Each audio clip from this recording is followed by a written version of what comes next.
National Weather Service in Blacksburg has issued a winter storm warning for heavy snow, which is in effect from 6 a.m. Wednesday to 6 p.m. Eastern Standard Time Thursday. The winter storm watch is no longer in effect.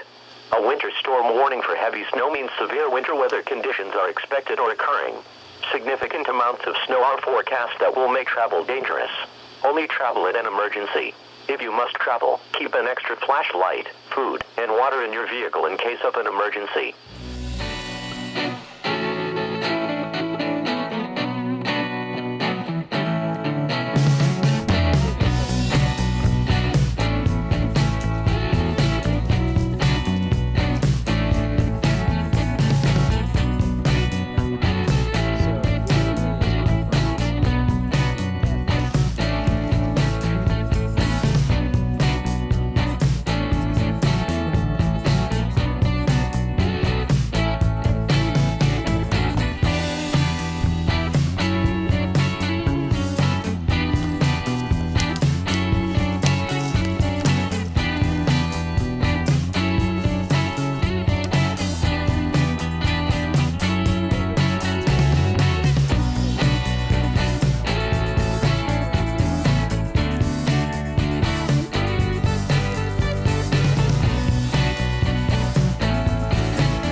Hey there folks, Luke here with the Outdoor Gear Review. Hope you're all doing well. Today for this episode we are doing the Military Surplus Overnight Adventure. And let me tell you guys, I know I say this every single time, but I'm super excited about it. As you guys can see here, I have a gigantic pack. The F4 Terminator pack from Eberly stock. Take a look at this monster.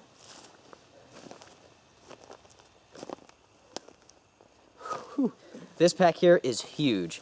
And it's absolutely loaded full of gear, 40 pounds worth of gear.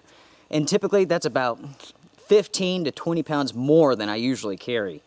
So I'll tell you what, this pack does a fantastic job of carrying this load.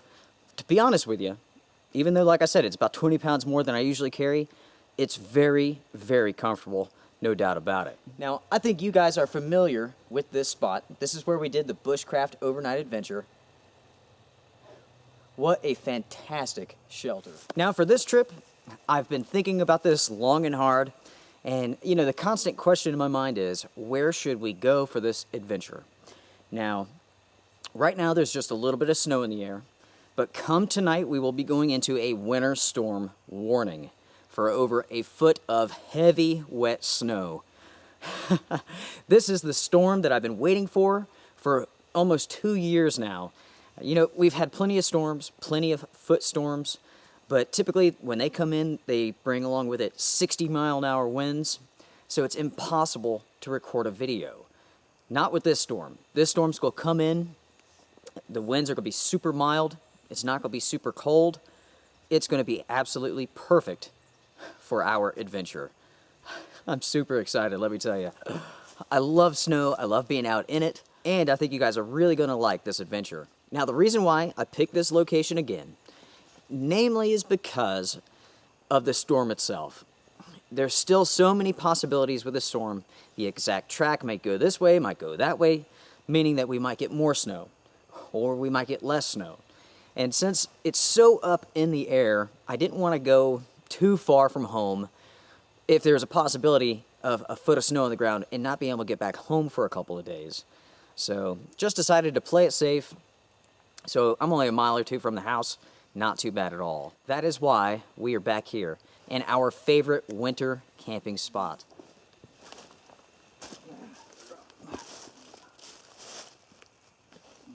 Now for this trip, of course, we're using only military surplus items or items that have been adopted by the military from countries all around the world. So we definitely have a lot of really cool gear to use for this adventure, and I'm really excited to begin testing it out. One item specifically is the Mountain Hardware Hunker 1 tent, which was originally developed for Navy SEALs. So it's a 4-season tent, fairly lightweight. It's going to be interesting to see how it does with snow load. So we shall see, I suppose. Right now, it's about 2:30. We definitely have quite a bit of work ahead of us. The good thing is we have a ton of firewood ready to go, and that happens to be our bushcraft shelter that we set up the last time we were out here. Now, I left that up. I left it covered with the debris, namely just so it would protect it, keep it nice and dry. So we have tons of firewood. We really don't have to worry about collecting anything big, but we will collect some small stuff later on. One thing that we do need to do is get our shelter set up, get everything ready to rock and roll. With this storm, we're not entirely sure what time it's going to be coming in. Right now it's kind of spitting some snow, but really it's not supposed to hit until tomorrow sometime. So after midnight is when the warning goes into effect for heavy, wet snow. Super excited about this, guys. I love it. Now, with the gear that we are using, you guys did vote on it. You guys had a vital role in picking it out. So there's some items that you guys picked. There's some items that I picked. And I'll be showing those off to you here shortly. One item, of course, is the F4 Terminator pack from Eberly Stock. You guys wanted that pack very, very badly. We had a total of almost 1,500 votes for this overnight adventure. I appreciate you guys taking the time to vote on this. The shelter, of course, was really a toss-up between the improvised combat shelter and the Hunker 1. But the Hunker 1 edged it out by like 5 votes. 5 votes. So in the future, we will be using the improvised shelter, the combat shelter, because I know you guys really want to see that too. I suppose the first thing that I will do is find a location for our tent. So I'm going to kind of walk around here and we'll take a look at the trees. I'm also going to look at the slope of the land and we'll try to find something flat. But also, with a snowstorm like this, with heavy, wet snow, you have to make sure that you're not putting yourself in a dangerous situation where limbs and trees can possibly come down on top of you. So I'm going to take a couple minutes and we'll kind of scout around, see what I can find. This is a pretty good spot right here, but it's not really flat. So definitely going to take a little bit of work, a little bit of time to find the right location. So I guess I'll go ahead and get started on that, and I'll bring you guys back.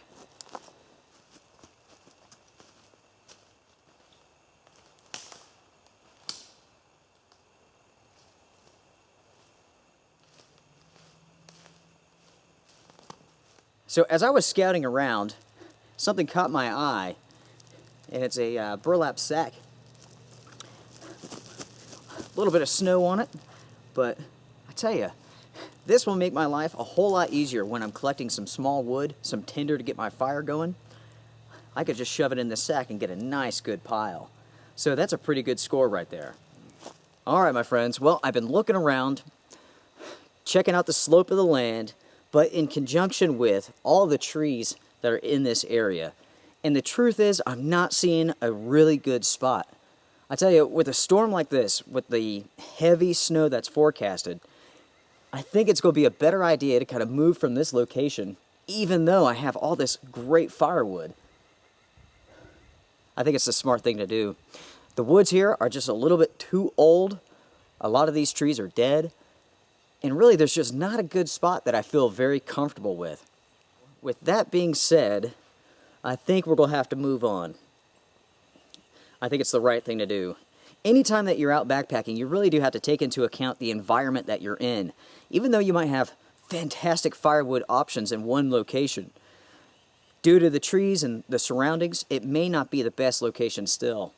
So I think I'm going to move on. We might actually work our way down to our favorite summer camping spot and use that tonight. That does mean we'll have to collect more firewood. Definitely a little bit more work, but to be on the safe side, because you never know. With these storms, there could be strong winds that come in behind them, so it's just better to play it safe. Okay, I guess I'll get the pack on. I'm definitely going to take that burlap sack with me. We'll use that for sure. All right, let's go.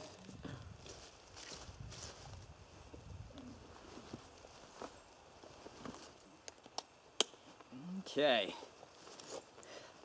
I'll tell you what, this pack really does handle the weight very, very well.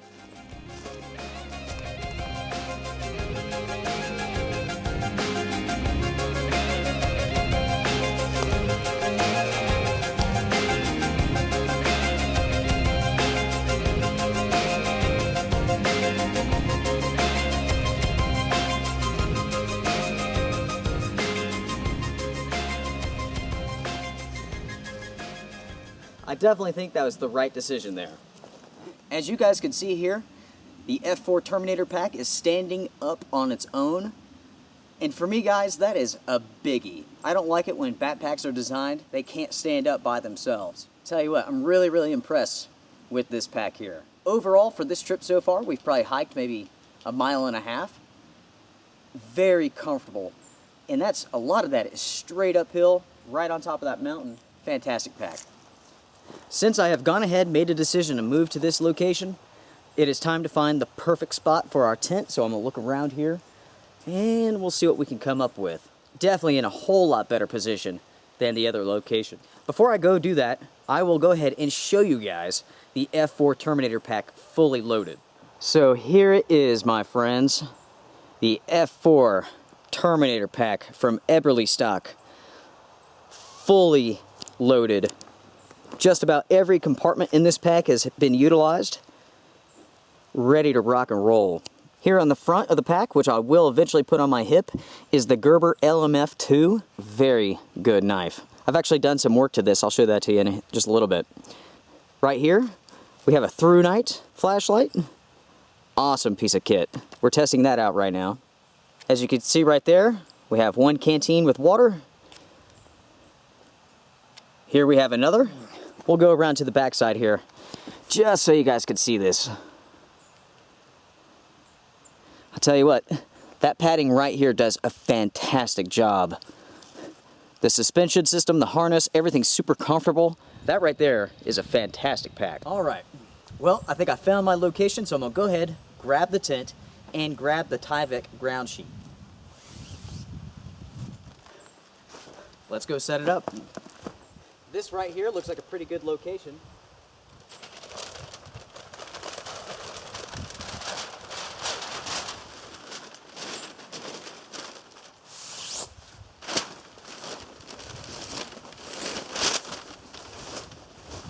Poles, stakes. Okay.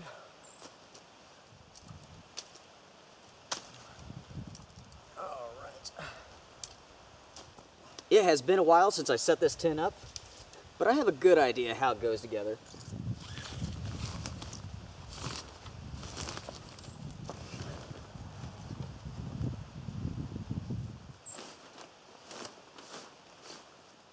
Now we're moving on to the big pole.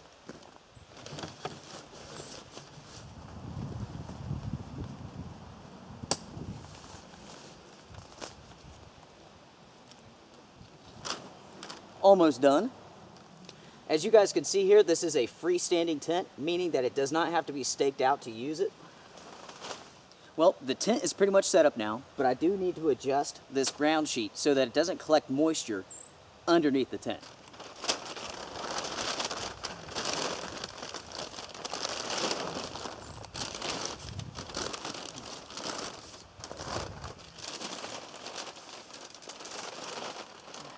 All I need to do now is just stake it out. And luckily, it comes with a ton of stakes.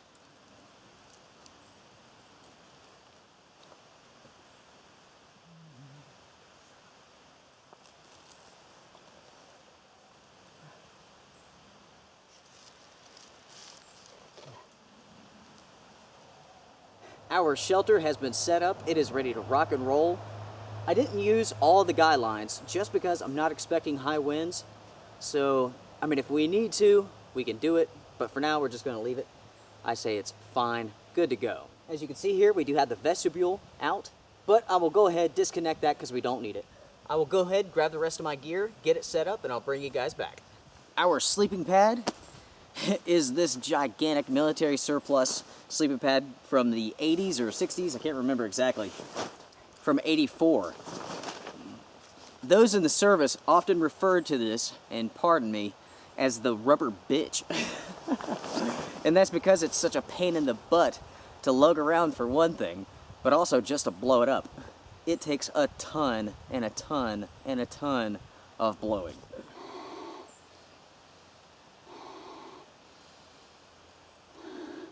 It is definitely a pain in the butt to blow this thing up, but I tell you what, it is super comfortable. Definitely one of the best night's sleep I've ever had has been on one of these. When you're blowing this thing up, you might as well plan on just spending 20 minutes doing it. There's no reason to rush because you'll just pass out, black out. Right now, it really is surprising just how nice of a day it is. It's probably about 25 degrees, it's not very cold, it's not very windy. This really is the calm before the storm. Okay. Check that thing out, man. Ready to go. The rubber beast has been inflated. All right.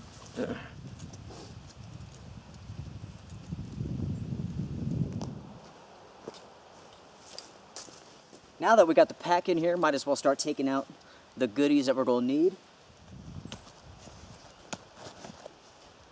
Get our knife ready. Our sleeping bag tonight. And this is the intermediate bag, which is good down to about -10, or so they say. I think that would be an uncomfortable -10 degrees. Now tonight it will be in the teens, so I'm going to use this in conjunction with the whoopee blanket, also known as a poncho liner. These absolutely rock. I have the sleeping bag unzipped, rolled out, and we'll put this inside of it. So here we go in for a look. You have the sleeping bag through here. You have the whoopee blanket on the inside. Here's that awesome pad. And right now I have the backpack over here, which I might leave it. I might use that as a pillow. We'll see how comfortable that is later on. But I could just move it over here into the corner. Whatever, we'll see what happens. I'll go ahead and give you guys a walk around. So here's the front of the shelter. Here's the side of the shelter. There's the back. One thing about this shelter that I've been wondering about, it is classified as a 4-season tent, so that means that it's made to handle snow load. But due to the way that it's designed, it's something that I've been uncertain about, so we're definitely going to be testing it out with this storm. But let me show you what I'm talking about. As you can see here, the poles have a sleeve on the outside of the tent, but you can see how this creates a sort of trap all the way around. So it's definitely going to be holding the snow. It's not going to be super easy to knock this off. So yeah, we'll see how she does. Might as well go ahead and put our knife on our hip here. Tell you what, this is a nice knife. Okay. Now since I have the knife out, I will go ahead and show it to you, show you what I've done. Check that out. Now if you guys are familiar with this blade, it had a black oxide finish on it, which I have removed. Now, of course, that means that I have to take extra care of this, make sure it doesn't rust and so on.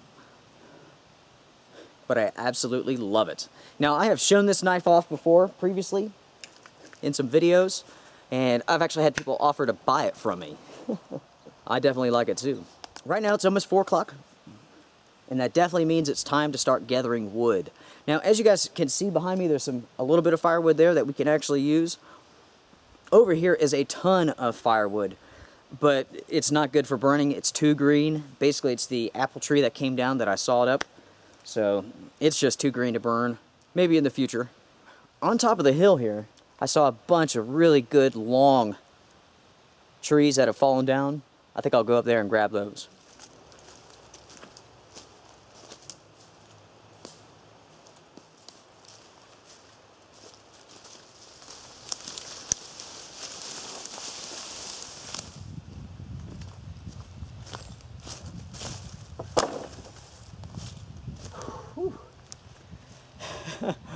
Definitely starting to get warm now. We're gonna need more. Our pile of firewood is looking pretty good for now. So right now, I'm gonna go ahead, take this sack that I found, and I'm gonna start collecting dry limbs, twigs, grass. That way we can get the fire going. Up here a little ways, I saw a couple of fallen pine trees that I think will work real well. So that's where I'm gonna go. Right here, guys, some fallen trees. Look at all these shoots. They are dry as a bone.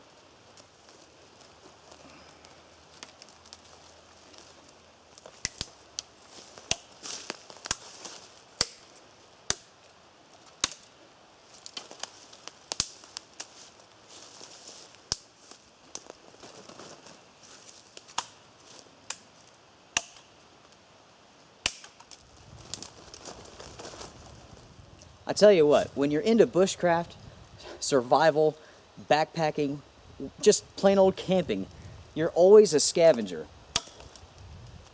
You're always on the look, taking a record of everything that's out there around you. Take a look at this bag of dry kindling, basically. Good twigs, some pretty good sized sticks, all bone dry, ready for our fire. I think we're in pretty good shape now. About the only thing I need to get is really just the bundle together for our fire. We got quite a bit of wood, enough to last us for the night, at least. So not too bad a shape. I tell you, I am starving though. It's about time to have a snack. Time to break into our MRE, if you know what I'm saying. I'll go ahead and show you our pile of wood. So here's a pile of this stuff that I cut up a while back. It's pretty dry for the most part. I'm sure the outside of it's a little bit damp. But here is all the firewood that we've collected. So we got a pretty good pile there. And we got some stuff over here that's drying out. This stuff right here is just too green, too wet. But we'll try to burn it once our fire really gets going. All right. Here's our dinner for the night. And I have a package of dry roasted peanuts that came from another MRE. I figured I'll hit those up too. Honestly, I'm not really sure what's in this one besides spaghetti with meat sauce. Sounds freaking awesome.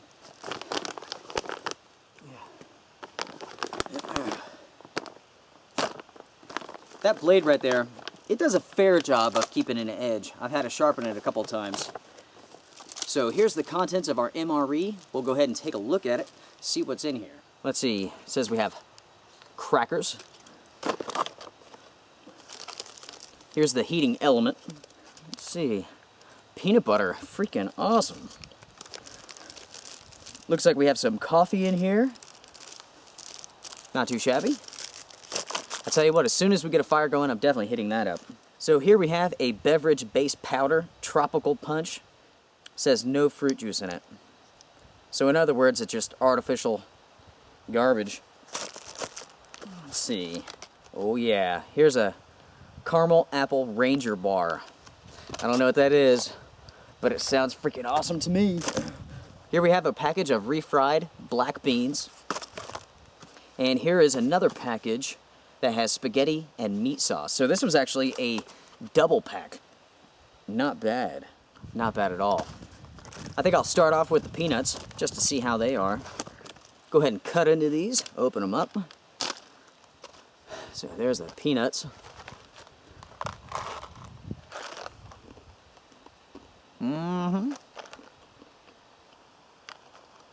Pretty dang good.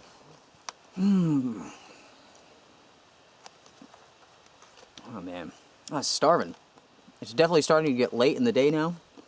We've got about another, about an hour and a half of sunlight left. After we get these nuts, we'll start gathering material for our tinder bundle. Definitely starting to get a little bit chilly now that I'm not moving. Now you guys may be wondering why I'm not wearing any camo military clothing. And honestly, it's just because I really don't have any.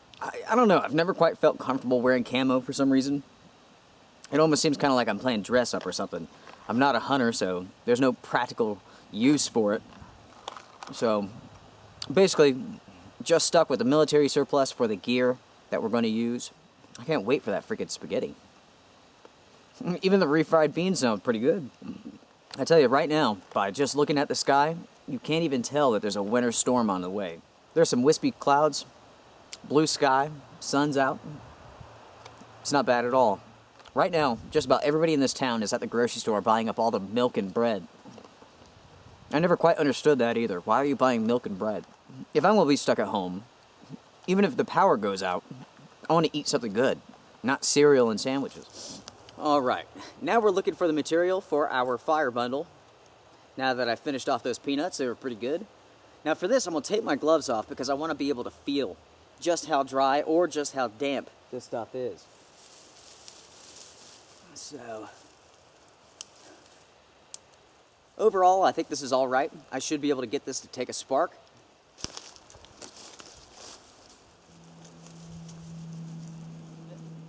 I have to admit that gathering this bundle took some time. A lot of it was wet, had snow on it, so I really had to just pick and choose and scavenge around until I got this right here. So I'm going to go ahead and start by kind of kneading this up, getting those fibers exposed, and I'm going to do this on this piece of bark because it's nice and dry.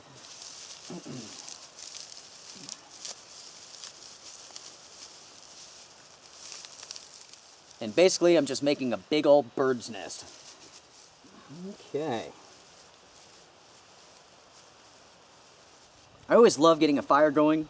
When you're not using matches or a lighter, it's always about skill. It's definitely one of my favorite parts about camping. I think we're in pretty good shape now with our tiny little fire bundle. Some people make gigantic bundles. I tend to go for the smaller ones. Getting this bag here definitely helped. That was a nice little find. Definitely this bag has saved me a lot of time.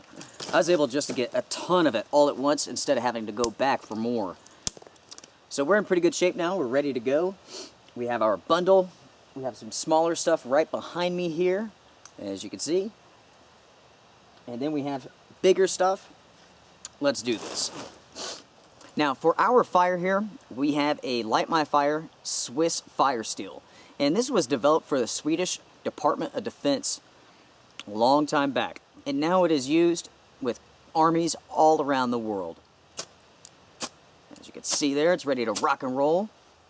So as soon as I light this, I will transport this to the fire pit, put the wood on, be ready to rock and roll. Let's go ahead and do this.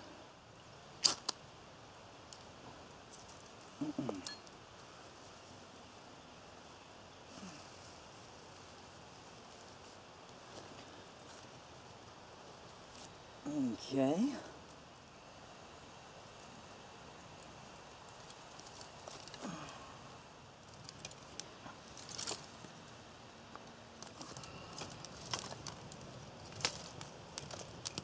I tell you what, I do like the fire steel. I don't like this cord on it with the striker. It's too short. You can't quite get good enough pressure and do a long scrape on it. Just needs a little bit of work.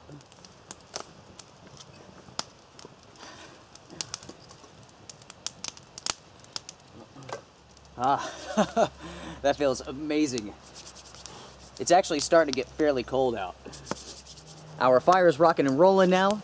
We'll have to get some medium-sized stuff to throw on it. But once we have a nice, good base of embers, it's coffee time.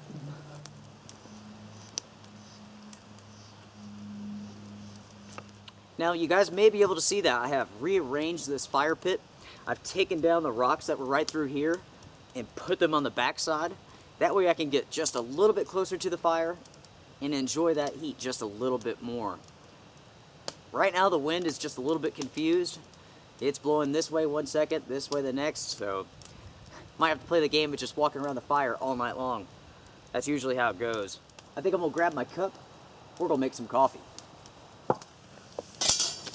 Okay. Got our cup. We'll put some water in it. I can tell already that there's some husky hair floating in it. That's kind of what you get when you have a husky.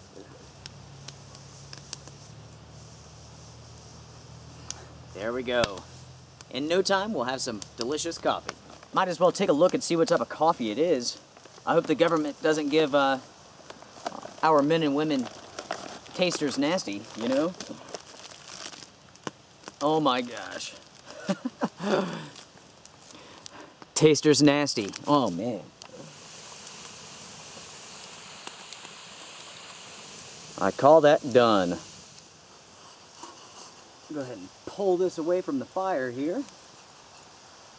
If you're ever grabbing onto a metal surface like I just did, you better make sure that it's not a synthetic plastic material or it'll just melt right to you. That is a horrible burn. Luckily, this is a wool blend, very warm. We'll go ahead and move this out of the way. Go ahead and throw some more wood on it.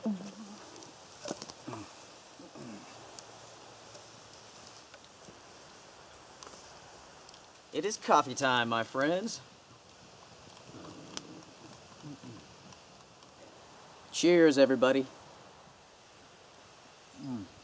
As you can see, there's a lot of smoke, a lot of steam coming off of this, and that's because things are definitely wet around here. We've been having a lot of these tiny little snowstorms come in, melt, come in, melt, and we even had some ice for a couple days before we came out here. Oh man, that is pretty darn good, actually. Now, all we have to do is just wait for our snowstorm. And I hope it comes in sooner than later. Now, one thing I can do is begin putting some of the wetter, bigger logs that I have next to the fire and start drying them out. That'll come in handy later on tonight.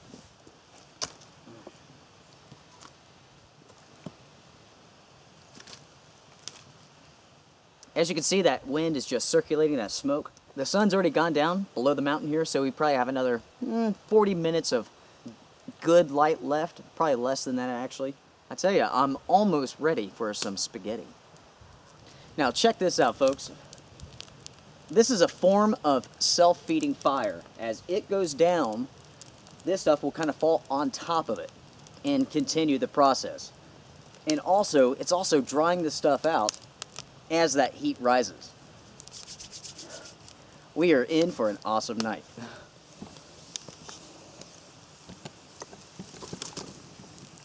Did you see that? See how it's feeding itself? It might not be pretty, but it works. Woo! That is just about cold enough to freeze my brain. Right now the temperatures are about 25 degrees. So, not too cold, not too hot. Perfect for sitting around a nice campfire.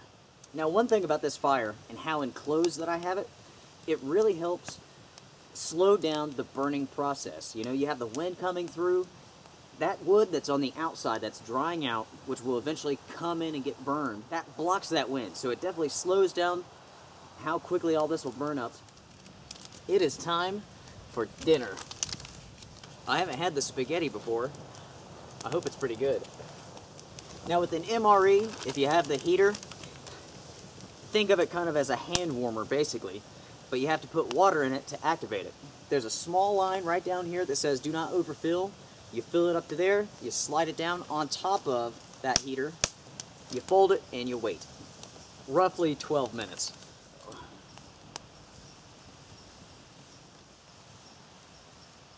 Okay, we have the water in. Now it's time for the MRE.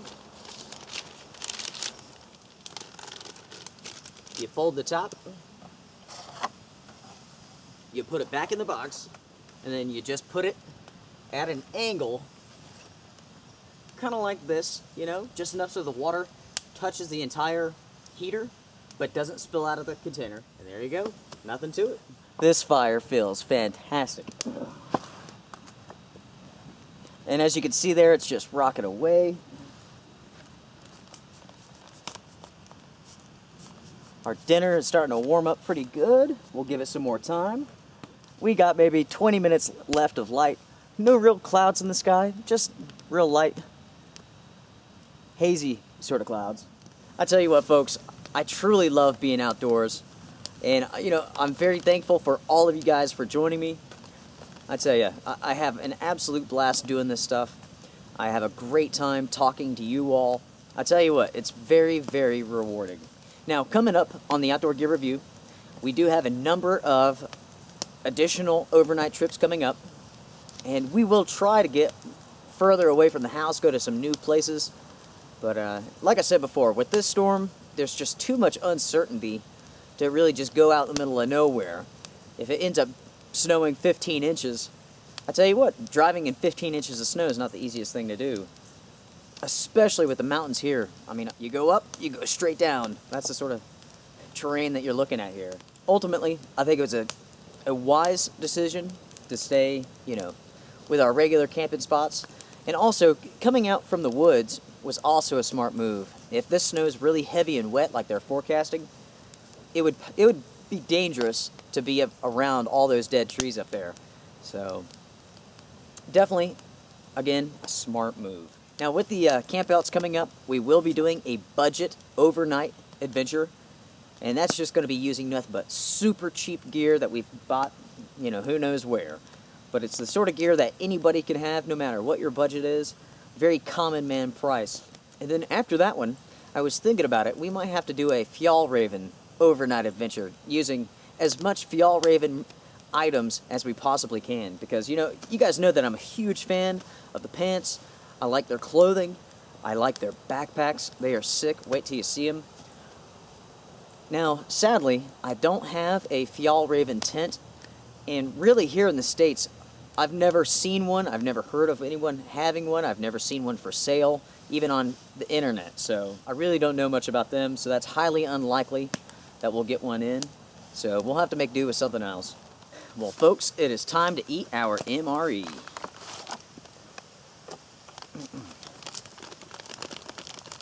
Feels nice and warm. Oh yeah, it's definitely nice and warm. I wouldn't say it's hot, it's warm. That fire just continues to pull itself down. Absolutely awesome. I do like on this MRE that you have two places where you can tear it at. You have one here and then another one right here. That way, as you eat your way down, you don't have to worry about getting it on your knuckles, on your hands. Very smart. So let's see what this is like, shall we?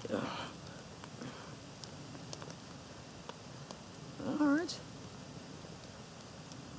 Kind of looks like Play-Doh, to be honest with you, but bottoms up. Let's see how it is.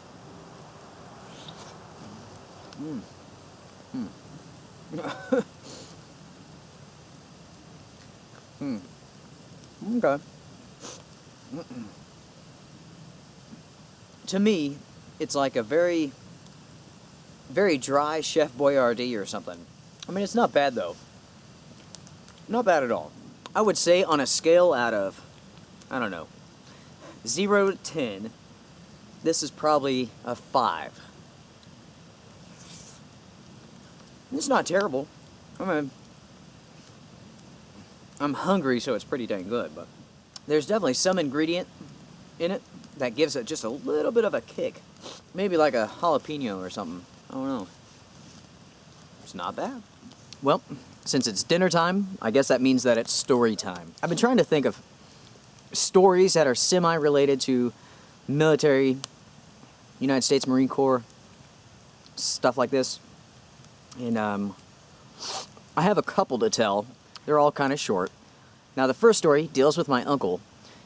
He was in the United States Marine Corps after Vietnam. And he didn't see any action or anything like that. But I remember him telling me when I was younger that when he was going through boot camp, it was definitely an interesting time, an interesting point in his life. Very strict, beat you down, build you back up kind of better than you were sort of thing. So when my uncle enlisted, he said that, going through the boot camp thing, the drill sergeant, he said that, they weren't supposed to hit you.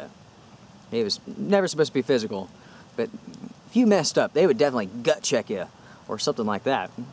And he said that they would write letters home to mom and dad, And of course, those guys would stand right over top of you and read those letters as you were writing them, Better not write and say that they're whooping on you a little bit. Shoot. I always thought that story was pretty humorous myself. So, the question is, for those men and women who watch the channel here, who are watching this video, who've been through the service, did they ever hit you at all? What do you think about what my uncle said? I tell you what, this is kind of growing on me over time now.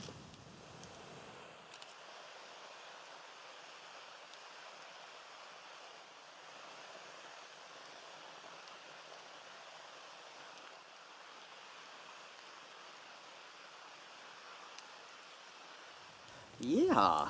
So we're back to eating our MRE. We just got done taking a look at the moon there. Looks amazing. Beautiful night. Honestly, I mean, you can't tell at all that there's a winter storm coming.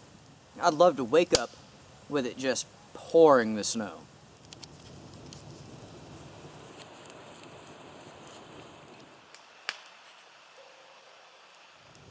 Now that is a fire.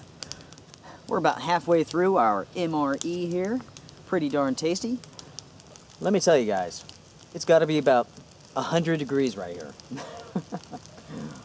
Now the second story of the night has to deal with my grandfather. And he's not actually blood related. My grandmother married him after her husband, my mom's dad, passed away. Just to tell you that his first name was Hans. And yes, he was a German. He was actually part of the Nazi youth during World War II. And he passed away, oh, I don't know, I'm gonna say 5 years back, maybe even longer than that. Now, I'll tell you this story, the stories that I know about him. I never heard him talk about it, so it's just all I've heard from my parents or here or there sort of thing. I can tell you for one thing that my grandfather was not a very nice man. I think one of those individuals who did good things, but then again did bad things as well. He definitely wasn't out there to help anybody other than himself sort of thing. Now with my grandfather, I can't say that he was the nicest man in the world. During the war, he got captured. I'm not exactly sure by which side, how that worked out, but I know that he was tortured for years and years. And so after World War II was over, Germany was defeated, he was let go. And he went looking for his parents, his mother. Where they lived was just absolutely destroyed. And he had figured that his mom and his sister had died in the war. I'm not exactly sure what he did after that, but the story is that he had a bag of gold dust. And that's how he kind of created his millions of dollars that he accumulated over the years. I heard something about him hunting seals, being a seal hunter at one point in time. When I was younger, he was building hotels and stuff like this and apartments in the Bahamas and the Keys and Florida. And my father, he's a construction worker. We would go to these places and he would build them, and then that's kind of what we did. He was never really a very nice man. And when he died, a lot of people would tell you that he got what he deserved. He was beginning to go through Alzheimer's. Supposedly, he was thinking that he was younger, bigger, and badder than he actually was. And by that time, he's probably in his 70s or so. And he was pulling into a Home Depot in Florida. And someone cut him off in his parking spot, or the spot he was going to take. So he parked, got out, started ripping that guy a new one. And they ran him over and drug him a mile down the road. And so he eventually passed away in the hospital. As you can imagine, that was a horrible death. Like I said, a lot of people would say that he got what he deserved. Who knows what sort of things that he did during the war. I know that whenever we would go over to his house for dinner, there could not be any sort of like marinara or ketchup or anything like that. Supposedly he would just flip out if there was anything red on his plate or anything like that. I don't know if that's from the things that he had done or from things that he had seen. Who knows? Now, of course, I'm just telling that story to the best of my ability from what I remember as a kid, from what I remember people telling me about him. So what about you folks? Those who have been in service, who've actually seen duty for your country, doesn't have to be the United States. If you feel like telling a story about something that you experienced, you're more than welcome to. If you want to just send it to me in a private message, I find it so interesting. Really, I want to take this time and just say, to the men and women who serve the United States, I just want to say thank you so much. I know that you guys have to do a lot of things that you probably don't want to do, even things that you probably don't agree with our country. We definitely appreciate everyone that protects our freedom and all that good stuff. No doubt about it. When you're carrying around military surplus, you really get an idea of what they have to go through. Not as far as actual battle or anything like that, but just the freaking weight alone is insane. My loadout was 40 pounds, and to me, that is heavy. I couldn't imagine carrying a whole lot more than that. Not comfortably, anyway. I also have a great uncle who served in World War II, and he was wounded somewhere and he got sent back to the States to recover. And while he was gone, recovering, his entire unit got wiped out.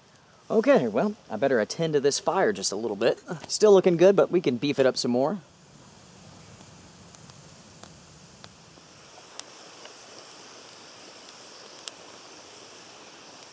It is time for our dessert. And this is the Caramel Apple Ranger Bar. Alright, let's see how it is. Smells pretty good. Kind of smells like a Nutrigrain bar or something like that. Wow. Pretty dang good.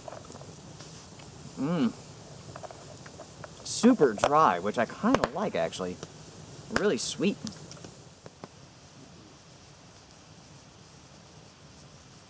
Well, folks, our fire's starting to die out now. Starting to get kind of late. After 10 o'clock, I suppose. Just about time for us to turn in and await our winter storm. Now, before I do, we're going to test out, just do a small little test here, a little throwing test with the TN11S flashlight. I figured I'll show you guys just how well this flashlight works and just how far this beam can go. And we might as well go over here and test it out. So, as you can see here, this is on the lowest setting. That's about 10 feet away. Might be able to see that back there. That's probably about 30 feet away, something like that. Now we're going to turn it up a notch to the brightest setting. Take a look at that. That's probably 100 feet away. As you can see, gosh, that thing is powerful. That's straight up to the woods there. In the future, we'll do a better test so you guys can see, but that is definitely an awesome flashlight. Okay, well, I'm going to go ahead and start getting ready for bed, brush my teeth, all that good stuff. Don't have a whole lot to clean up here. I'll bring you guys back once we're hopping inside. All right, my friends, we have retired to the tent for the night. And now we can get some sleep and await our awesome snowstorm. I just got a text message from my wife, and they have upped the totals of this storm. Maybe as much as even 15 inches of snow now. Super excited. They're calling for heavy, heavy, wet snow. They're advising people just to stay home. Don't leave the house. There's no point of going out tomorrow. So it's definitely going to be awesome. They're even talking about that we might have some thunder snow, which is a thunderstorm, but pouring the snow. And I've only experienced that maybe 3 times in my entire life. So it's definitely cool.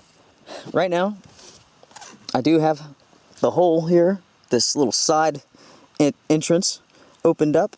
And over here, I just have the net up. And the actual cover to the door is only open about a quarter of the way.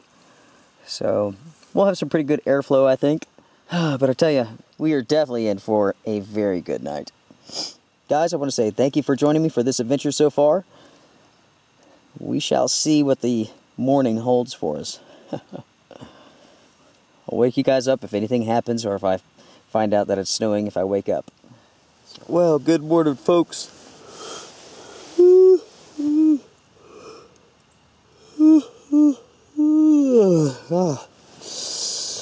It is now early in the morning, and you might be able to hear it, but it is snowing right now. I haven't looked outside yet, so I don't know exactly what to expect, but I'm super excited to see the falling snow. Oh man, slept pretty good. All in all, was pretty warm, pretty comfortable all night long. There was one point in time during the night where I had just all the vents open and the air coming through, man. I was freezing. I stopped them up, zipped up, and we got to be at least 10 degrees warmer inside of here than outside. So definitely made a big difference.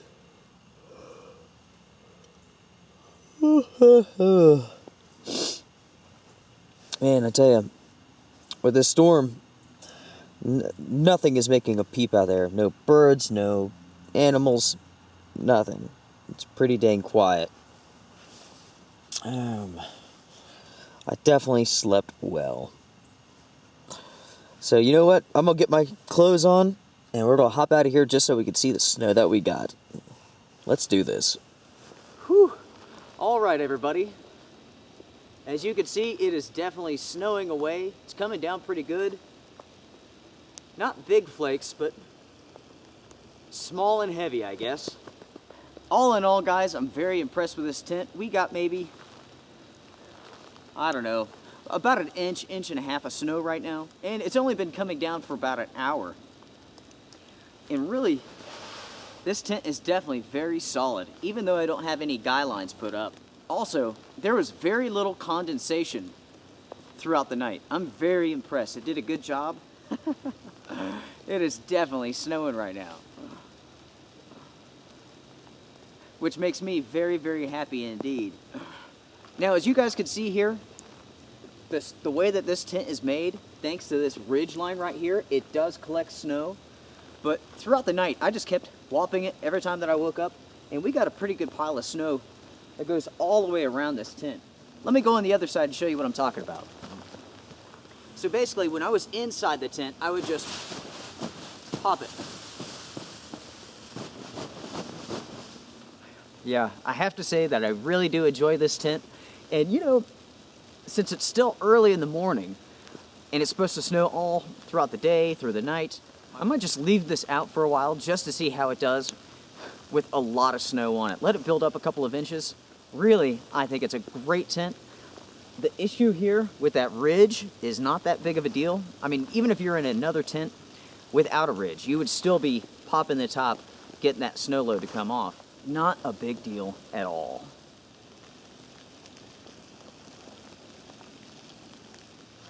You can see here just how much snow has come off the vestibule.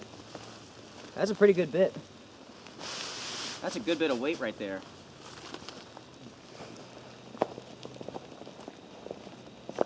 Now, as far as what I'm wearing right now, I have a Marmot precip jacket on, and it does a really good job. This is a very inexpensive shell that you can get for about 50 bucks. If you look around, sometimes you can find them cheaper. Very functional. It has all the same features that a high quality, super expensive shell would have. But of course, you're taking a small hit in breathability. You have the pit zips, you have the pockets that actually are mesh on the inside so you can have that airflow. A lot of expensive jackets don't have that. Here, these are just a pair of Mountain Hardwear Gore-Tex pants. You do have zippers, all that good stuff. These are good. Well, clearly our fire has died out throughout the night, but I'm definitely not ready to go home yet. I'm not gonna start a fire, but I think I will get some trioxane and maybe make some coffee. Kind of get me off on the right foot this morning.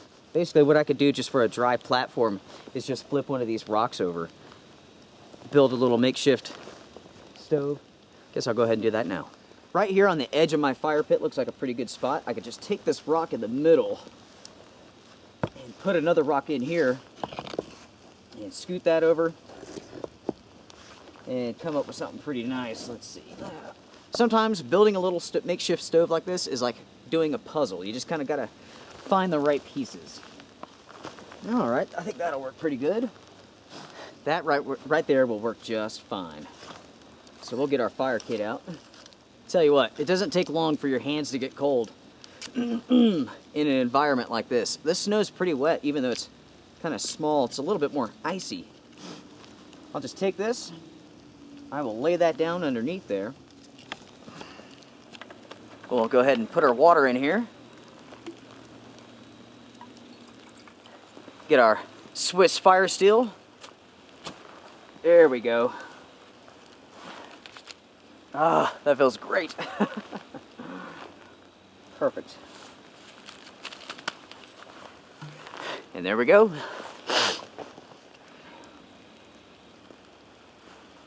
I'm going to use that piece of wood as kind of a makeshift windscreen.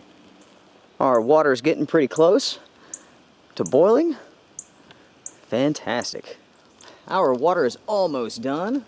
Might as well get ready. I tell you what, guys, this snow does my heart and soul good. I just absolutely love it. And I tell you what, since it's supposed to snow all night long, I can't help but be out in it. So I'm definitely gonna go do some night hiking with my pals. I can hear a salt truck coming through. Now, for this coffee, I could have melted snow. But anybody who's actually melted snow knows that that is a long process. Snow is only 10% water and 90% air. So if you have water to use, you're better off. It's going to be a whole lot simpler and quicker. Now, as you guys can see here, there's a lot of snow on this bench. So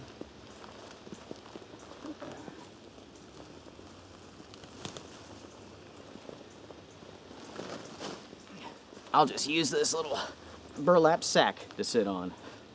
And guys, it is absolutely pouring it down right now. Cheers, everybody. That is good. Woo! Beautiful. Check this out. Pouring it down. This is the type of snow that I absolutely love. We'll have to see how good the audio is right now.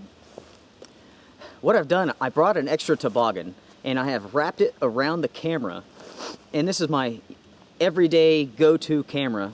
So that was just kind of to keep the moisture off the camera itself, try to protect it, but still have good video quality and hopefully audio quality. So we'll have to see how good it is, but I tell you what, if it keeps snowing like this, we will definitely have a good bit of snow tomorrow.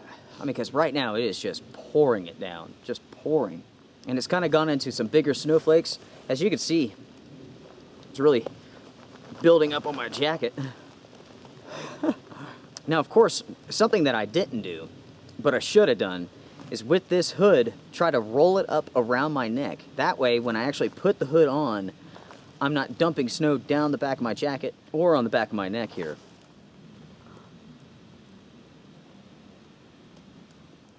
Absolutely beautiful, guys. Absolutely beautiful. I tell you, it has been roughly 2 years since we've had a snowstorm like this one. And this is just where the snow just falls down, just peppers it down. Most of the time, we're stuck with high winds, 60, 70 miles an hour. On top of the mountains, it'll hit over 100. And finally, when we've been able to go camping and actually have a snowstorm come in that I can actually film in. Finally! Love it. Now, I think what I will do for this remainder of this trip, I will probably get back inside the tent. I will break all my stuff down, put it all in the pack, and I'm just going to leave the tent here and come back in a couple hours and just to see how well she's doing. And then, of course, I will follow up with how she did on after the hike.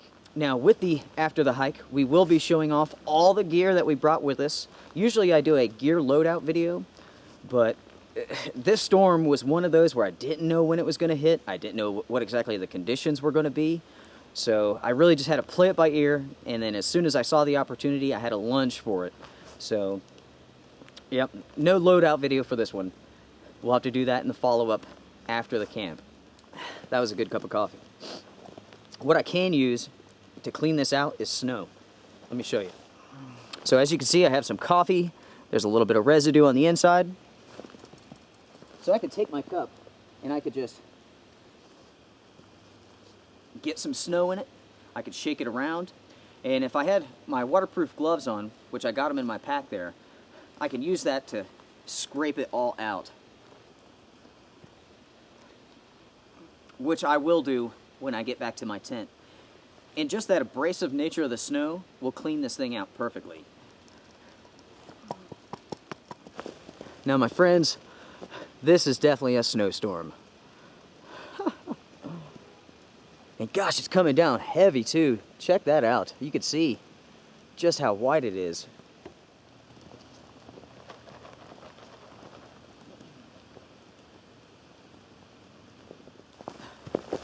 It is getting very close to being whiteout conditions now.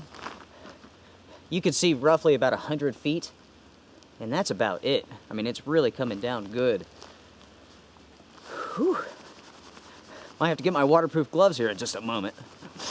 They are military surplus gloves made by Outdoor Research. Let me grab those.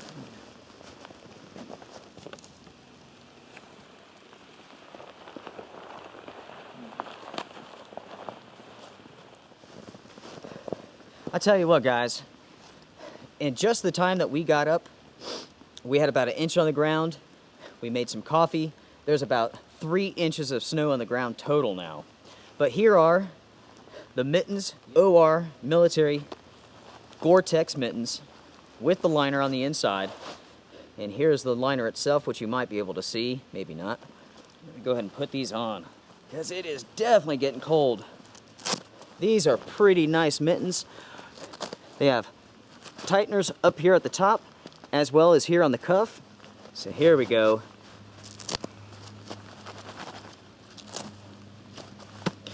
Pretty nice mittens. You have good dexterity. You do have the trigger finger in them, which is pretty dang nice. Let's go down and take a look at the tent one more time. See how she's doing under the snow load. Tell you what, she's really doing well. As you guys can see here, the tent is fully covered again.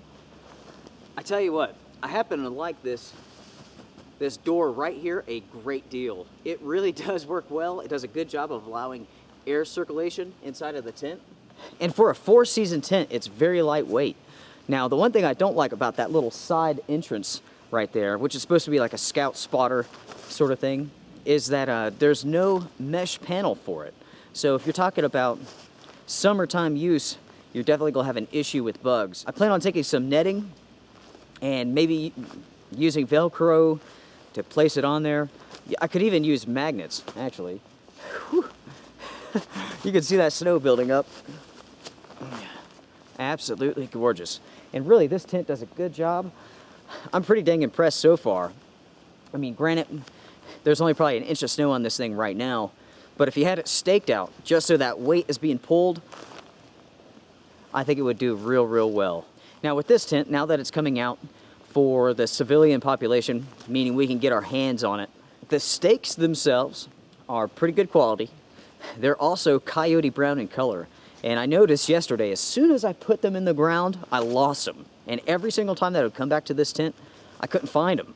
So, yeah, I mean, for being inconspicuous, they work well. But for the average everyday camper, you may want to get some silver ones, something you can actually spot. They even have tent stakes that have like red tops that you can find a little bit easier if need be. Gosh, take a look at this, guys. Just pouring it down.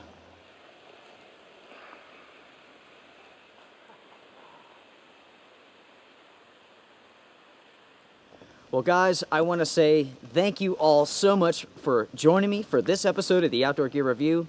As always, it is a pleasure. Make sure to like, comment, share, subscribe, all that good stuff. And I will definitely see you guys around. Everybody, take care, be well.